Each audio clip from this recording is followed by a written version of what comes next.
come and study with Tanzania Institute of Education.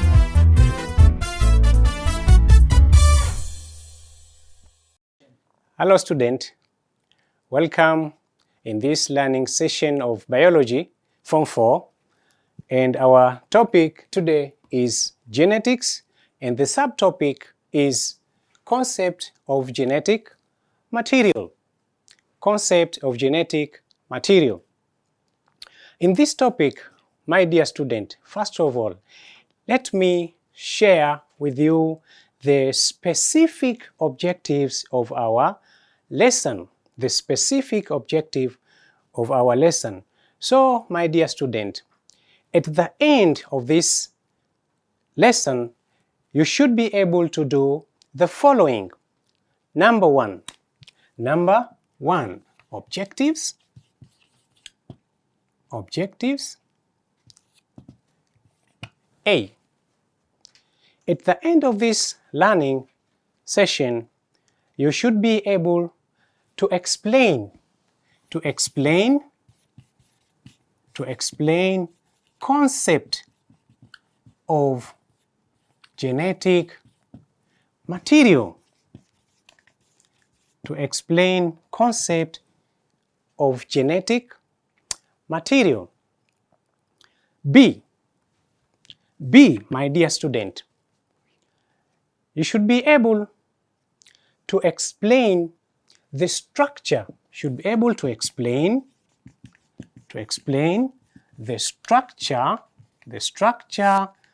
and composition of genetic material, genetic materials. And lastly, C, my dear student, these are the specific objectives that you are supposed to be able to do at the end of this learning session. C, you should be able to differentiate DNA from RNA. Differentiate, you should be able to differentiate DNA from RNA. And our vocabs today, vocabularies, these are the new words to you. And I should give you new words or vocabularies so as to be able to use them in your normal studies.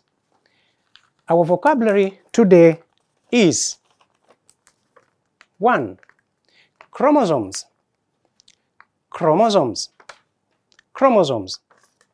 This is the first vocabulary. Number 2, my dear student, please look it well. Genes.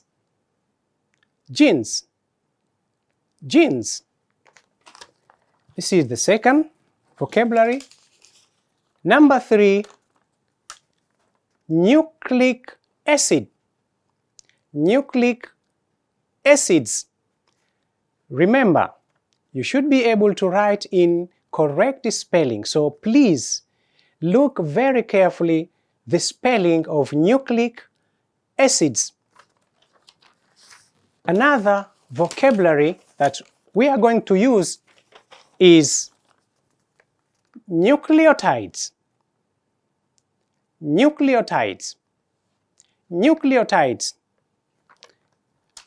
And RNA. And lastly, our vocabulary or words we are going to use is DNA.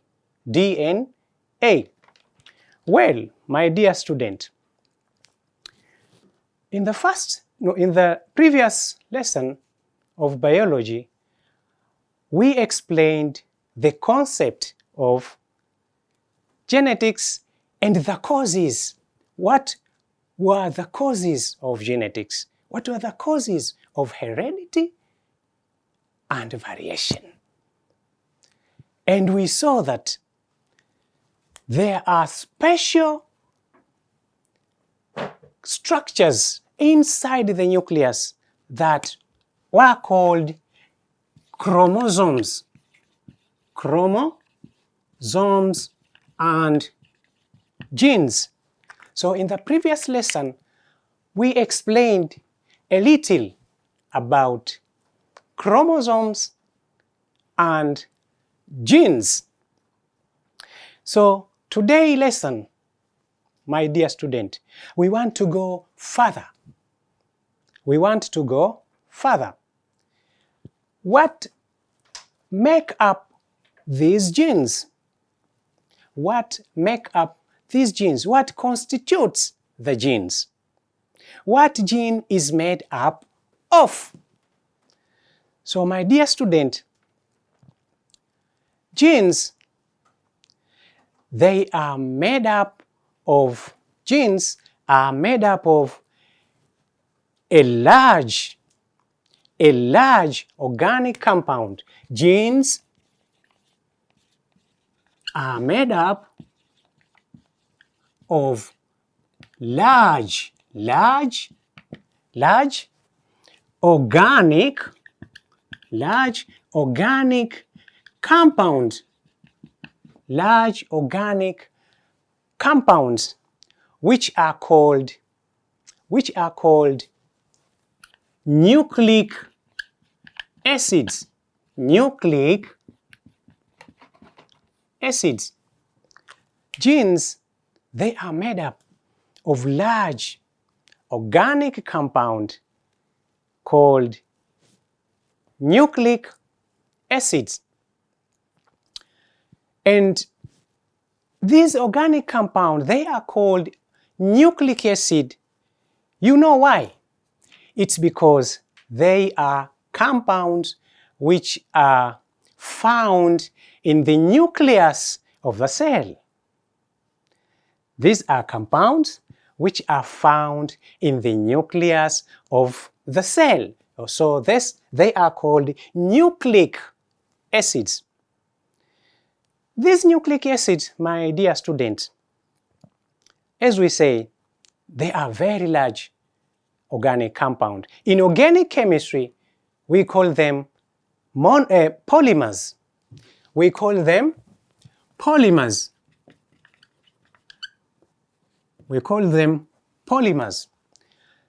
So these nucleic acids, which are very large polymers, they are made up of smaller building blocks. Smaller building blocks. Because they are very large, so they are made up of smaller building blocks. They are made up of small building blocks of compounds called what? Nucleotide. Called nucleotides. Called nucleotide. My dear student, make sure you know the spelling of these terms because it's very important to you. Nucleotides. So to make this lesson very easy for you to understand, my dear student, your teacher have prepared a very interesting model of nucleic acids that we are going later on to see the nucleotides. So here, my dear student, I hope you will be easily understand the nucleic acid. So this is a long chain, my dear students. It represents a large organic compound called nucleic acids. But if you observe carefully, you will see that this nucleic acid is very large. It is made up of smaller compounds. Smaller things. So if we remove this one, this smaller compound, my dear student, it's made up of three things. I think you see it. There is this one, which represents sugar molecule, and there is S there, which represents sugar molecule. There is another one, my dear student. This represents phosphoric acid. And normally it is written P, just capital P. And this one that has been attached with the sugar, this is, in this model, this is a bottle top. But here it represents the nitrogen base, or another word we can say organic base. So together, these three things, that is the smaller building block that I told you earlier. And this smaller building block that constitutes of how many things? Three things: sugar, phosphoric acid, and organic base. These three things together, they form a smaller building block called nucleotide. So the nucleotide, my dear student, it consists of three things. Nucleotide, it consists of three things, namely one, my dear student, sugar molecule. Sugar molecule. And this sugar molecule, my dear student, it's not just any other sugar. It is a sugar of 5 carbon atoms. 5 carbon atoms. Of course, you know that there are sugars of 6 carbon atoms, such as glucose, and also there are sugars of 12 carbon atoms, such as sucrose. But here, in this lesson, we are not talking of sugars of sucrose or glucose. We are talking about sugars of 5 carbon compounds. And these sugars, they are called pentose sugar. Pentose sugar, or sometimes they are called ribose sugar. Ribose sugar.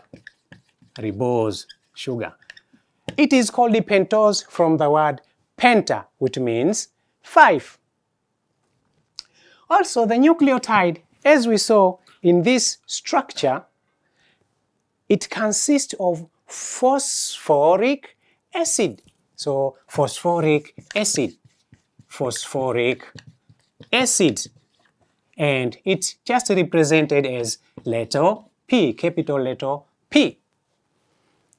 And also, as we said earlier, there is a nitrogen base or organic base. Organic base, which we can represent as N.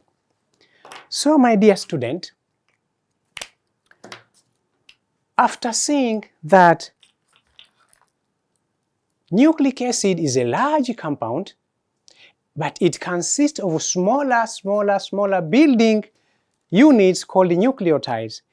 And then also we see that nucleotide, it consists of 3 parts. Now we can ask ourselves, why these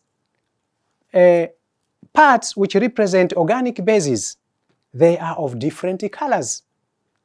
Of course, you see there is a light blue, a dark blue, orange, and red. Here in this model, each color, it represents a kind of organic base. because the organic base, they are of different forms, they are of different kinds. So let me give you the types or forms of organic bases which occur in the nucleic acids. So there are number one, my dear student. Number one, my dear student. The first is adenine, and it is represented by capital letter A. Capital letter A. We call it as adenine. Number two is thiamine. We represent capital letter T. Thiamine, capital letter T. And the third, my dear student, the third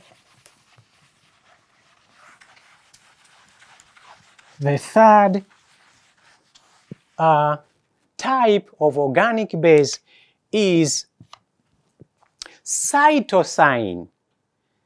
Cytosine. Here, cytosine, represented by letter C. Cytosine. Another one is cytosine uracil.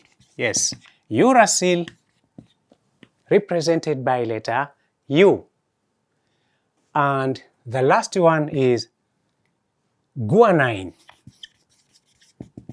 Guanine, represented by letter G. So my dear student, these bottle tops of different colors in this nucleic acid, they are different in colors to represent different types of organic bases. Different types of organic bases. We have seen that the nucleotide, it consists of sugar molecule of 5 carbon atoms called pentose sugar. The second thing which make the nucleotide is phosphoric acid.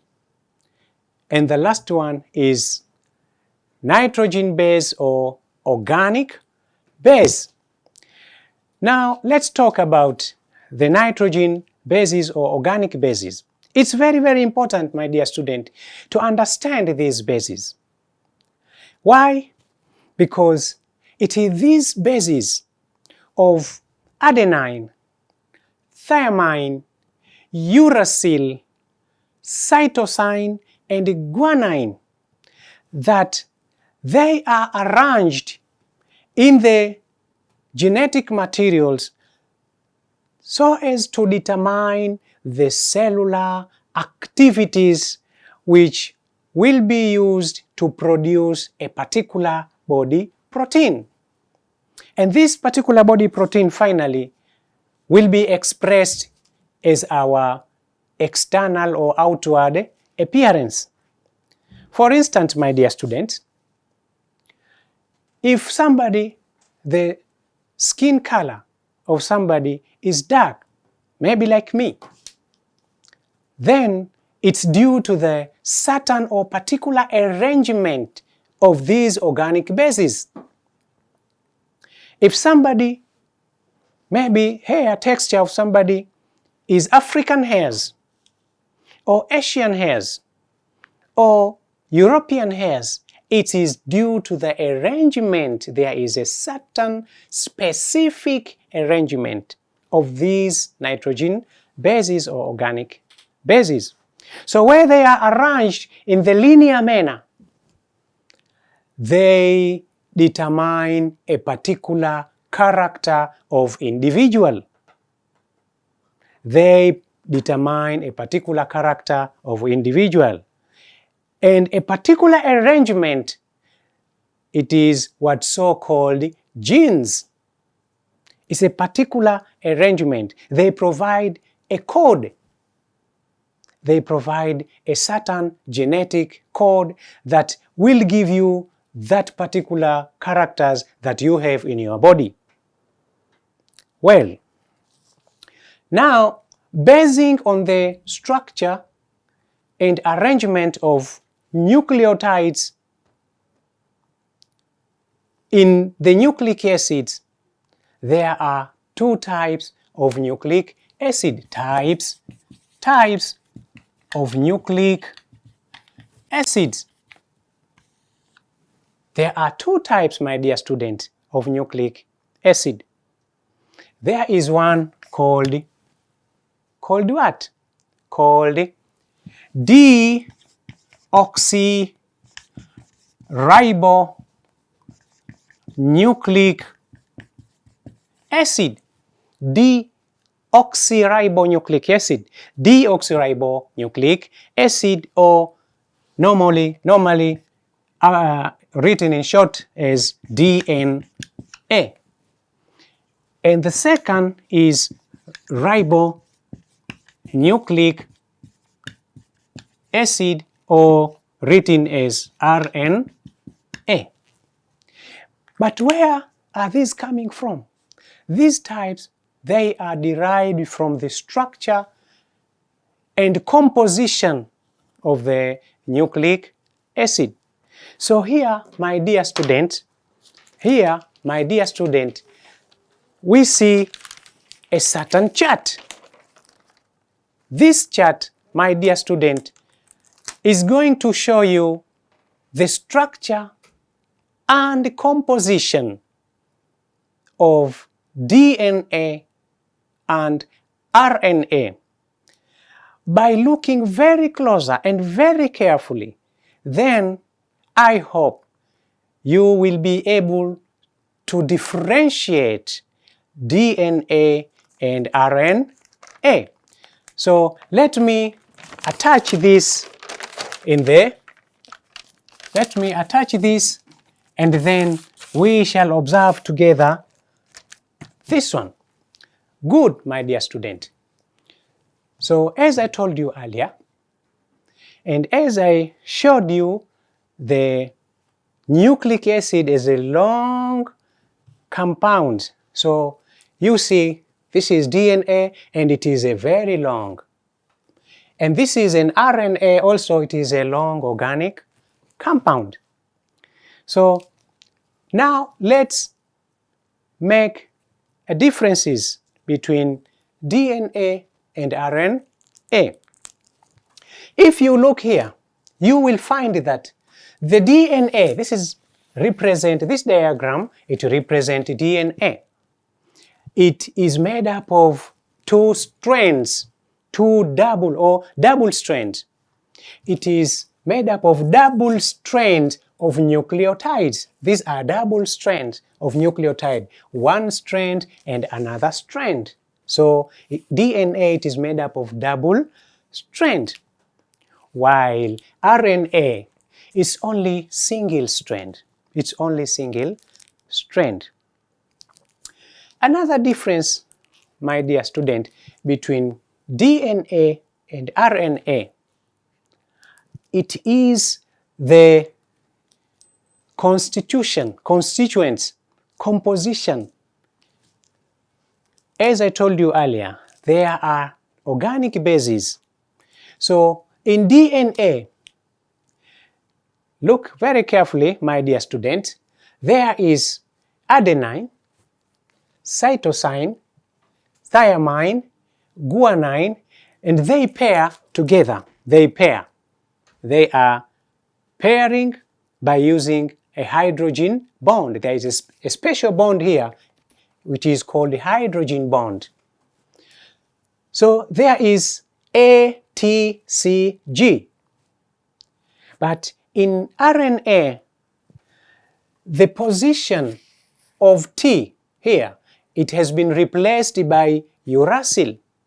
Instead of having thymine here, there is uracil.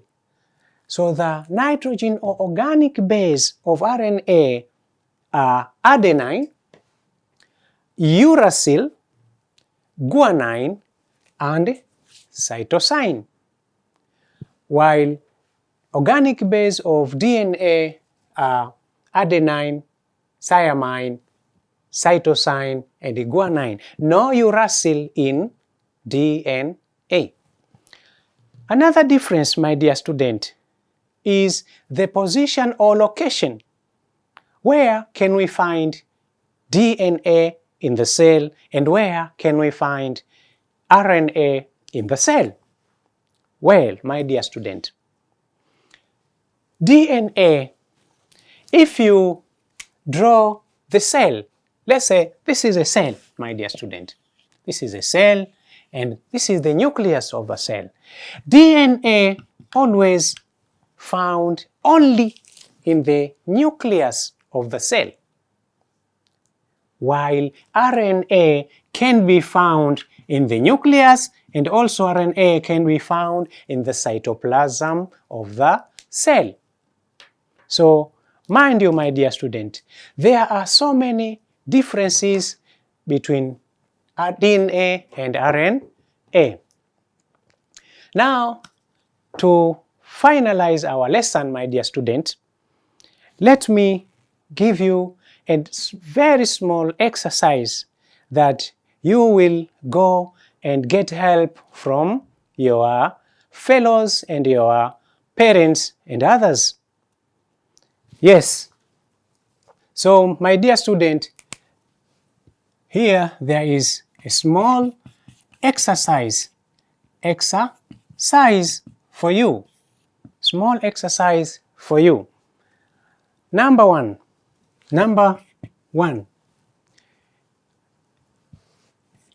Name 2 genetic materials. Name 2 genetic materials. And number 2, my dear student, differentiate DNA from RNA. Differentiate DNA from RNA. Now, we have come to the end of our lesson. It's me, your teacher, Swedi H. Swedi. I hope, my dear student, I hope you have enjoyed the lesson and you have understood about the topic. Thank you for your attentive listening and take care of Corona. Thank you.